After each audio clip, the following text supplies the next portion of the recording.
Good morning, Aluminum. We're on our last chapter of Harry Potter. And so for this week, when we're reading, I want you to focus on the author's purpose of why she wrote this book. And I know we've touched on it briefly in class, and you might have seen the poster in Miss Stevenson's room about author's purpose, easy as pie. I wanted to go over that really quick. The three main purposes authors write. So I have my beautiful drawing of pie.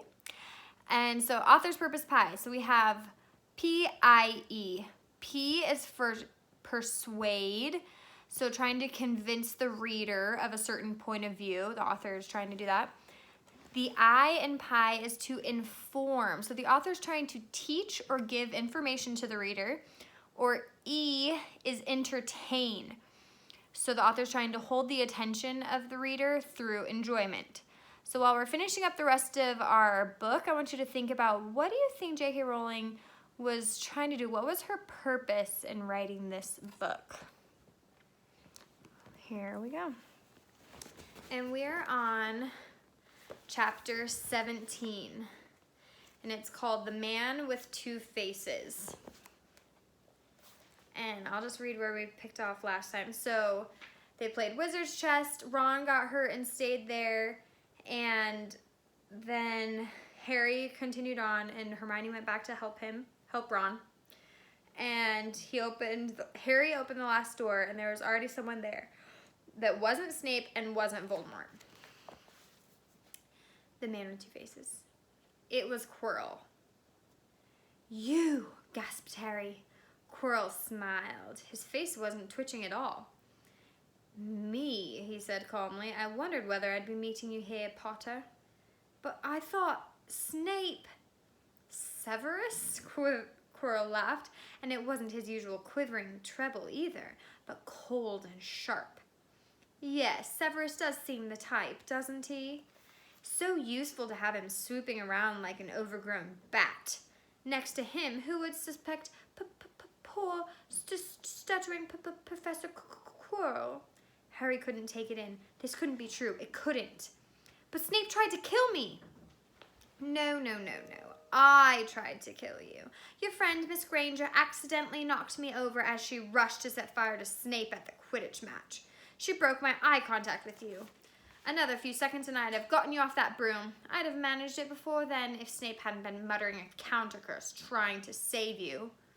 "Snape was trying to save me?"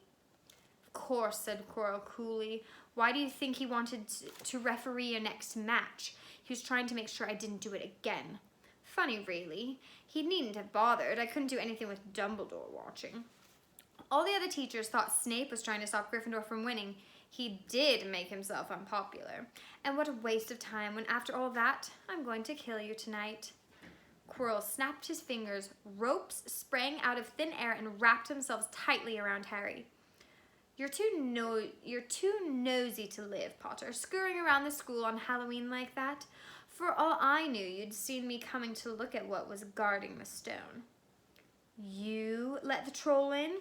"Certainly. I have a special gift with trolls. You must have seen what I did to the one in the chamber back there.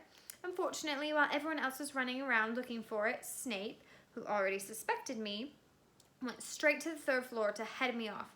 And not only did my troll fail to beat you to death, that three-headed dog didn't even manage to bite Snape's leg off properly." "Now wait quietly, Potter. I need to examine this interesting mirror." It was only then that Harry realized what was standing behind Quirrell. It was the Mirror of Erised. "This mirror is the key to finding the stone," Quirrell murmured, tapping his way around the frame. "Trust Dumbledore to come up with something like this. But he's in London. I'll be far away by the time he gets back." All Harry could think of doing was to keep Quirrell talking and stop him from concentrating on the mirror. "I saw you and Snape in the forest," he blurted out. "Yes," said Quirrell idly, walking around the mirror to look at the back. "He was on to me by that time, trying to find out how far I'd got. He suspected me all along, tried to frighten me, as though he could, when I had Lord Voldemort on my side."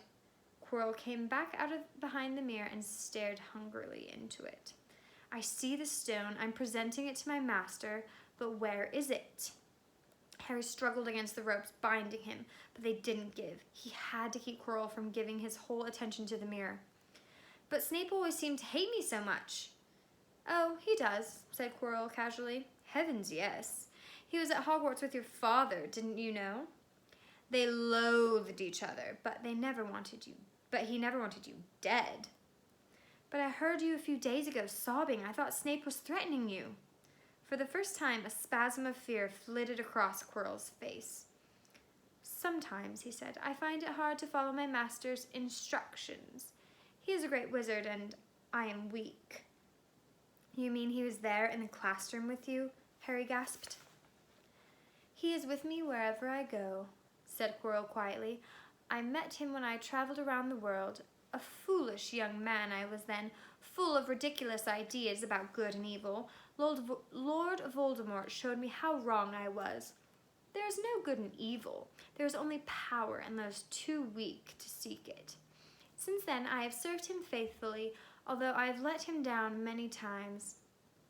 He has had to be very hard on me. Quiver shivered suddenly. He does not forgive mistakes easily. When I failed to steal the stone from Gringotts, he was most displeased. He punished me, decided he would have to keep a closer watch on me. Quirrell's voice trailed away. Harry was remembering his trip to Diagon Alley. How could he have been so stupid? He'd seen Quirrell there that very day, shaken hands with him in the leaky cauldron. Quirrell cursed under his breath. I don't understand. Is the stone inside the mirror? Should I break it?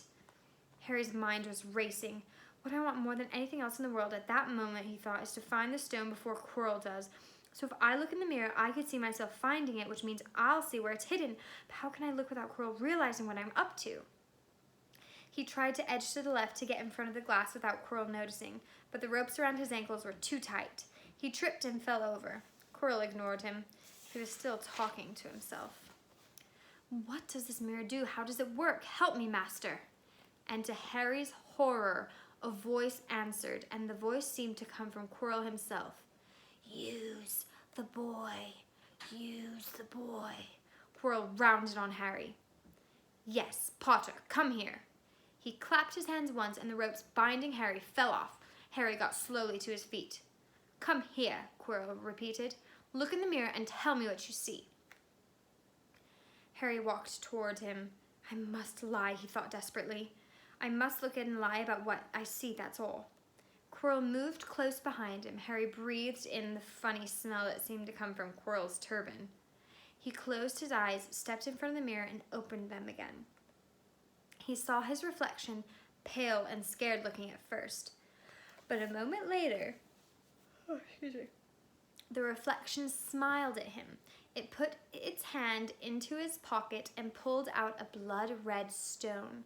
It winked and put the stone back in its pocket, and as it did so, Harry felt something heavy drop into his real pocket. Somehow, incredibly, he'd gotten the stone.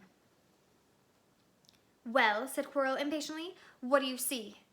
Harry screwed up his courage. I see myself shaking hands with Dumbledore, he invented.